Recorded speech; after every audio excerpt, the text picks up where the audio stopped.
کیا مسٹیکس ہیں جو کامن مسٹیکس ہیں ایگریمنٹس کے حوالے سے، اور کیا کیا جانا چاہیے تاکہ کسی پارٹی کو نقصان نہ ہو یا دونوں پارٹیز کو نقصان نہ ہو ایگریمنٹس کے حوالے سے؟ کئی انسٹانسز میں یہ دیکھا کہ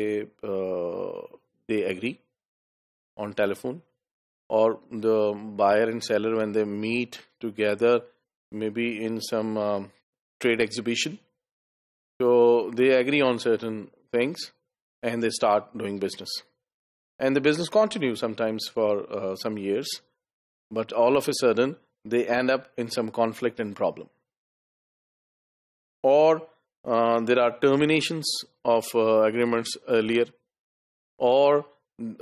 both the buyer and the seller are looking for maybe new partners quite early,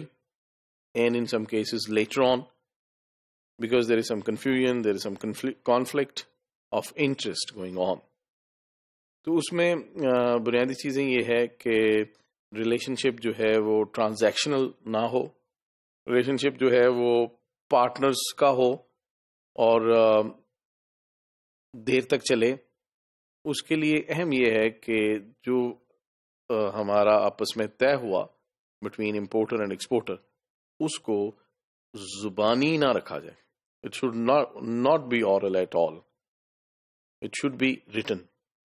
اور جو ڈائمینشنس ہیں، جو پاسبل فور سین سچویشنس ہیں، مارکیٹ کے حوالے سے، پروڈکٹ کے حوالے سے، برانڈ کے حوالے سے، مارکیٹ سائز کے حوالے سے، rights and obligations of the exporter کے حوالے سے، rights and obligations of the importer کے حوالے سے، جو بھی انٹرسٹ ہیں دونوں پارٹیز کے، اور جو بھی فائنینشیل ٹرانزیکشن میں یا پروڈکٹ ٹرانسپورٹیشن کے حوالے سے جو پاسبل ایشوز ہو سکتے ہیں، ان کو ڈیٹیل میں ڈسکس کیا جائے، ایک دوسرے کے ویوز لیے جائیں، جہاں ایگری نہ ہو وہاں نیگوشیٹ کیا جائے،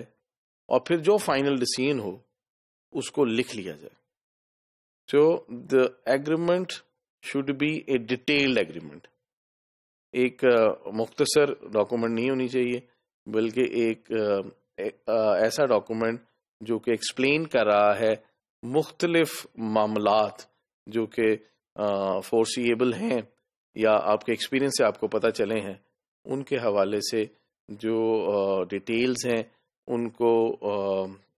ڈسکس کرنے کے بعد پوائنٹ وائز لکھ لیا جائے، اور اس پہ کوئی ایمبیگوٹی نہ ہو، بڑا کلیئر ہو،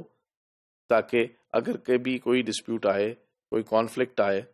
کہیں پہ انٹرسٹ جو ہیں وہ کلیش ہو رہے ہوں، تو اس ایگریمنٹ اور اس کانٹریکٹ سے مدد لی جائے اور فالو کیا جائے جو کہ اس میں ہم نے طے کیا ہے اور لکھا ہے.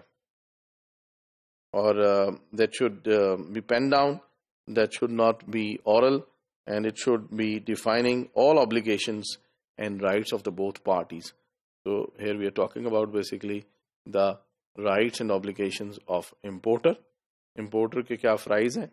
کیا اس کے حقوق ہیں، کن فرائض میں اس نے کیا کیا ڈیوٹیز ادا کرنی ہے، اور کون کون سی اس کے رائٹس ہیں جس کو وہ ایکسپیکٹ کر رہا ہے فرام دا ادر پارٹی. تو دونوں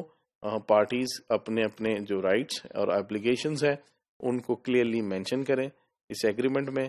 اور اس کو اچھی طرح سمجھ لیں، اور اگر وہ ایگری کرتی ہیں تب وہ ایک ڈاکومنٹ کو سائن کر لیں جو کہ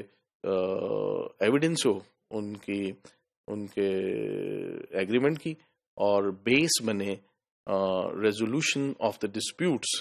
in future if there is any. اگر یہ نہیں ہوگا اور زبانی ہم نے ساری بات رکھی ہوگی تو دیر از کوائٹ پاسبل کہ جو ہمارا ریلیشن شپ ہے بٹوین امپورٹر اینڈ ایکسپورٹر وہ زیادہ دیر نہ چلے، اور جب کوئی کانفلکٹ ہو، جب کوئی کلیش آف انٹرسٹ ہو تو وہ ریلیشن شپ ٹوٹ جائے. اس صورت میں دونوں کو نقصان ہوگا. جو ایکسپورٹر نے محنت کی ہے مارکیٹ ڈیولپمنٹ میں، وہ ظاہر ہے وہ محنت اس کی آگے کے لیے رائے گاں چلی جائے گی، اور جو ایکسپورٹر کو ایک مارکیٹ ملی ہے، وہ مارکیٹ ہو سکتا ہے کہ ایکسپورٹر لوز کر جائے، اور امپورٹر جو ایک ریگولر سیل حاصل کر رہا تھا وہ سیل جو ہے وہ امپورٹر جو ہے لوز کر جائے، تو پھر اگر اس کے ارلی ایگریمنٹ کے بریک ہونے کی وجہ سے both may be looking after new partners, which is of course quite tedious.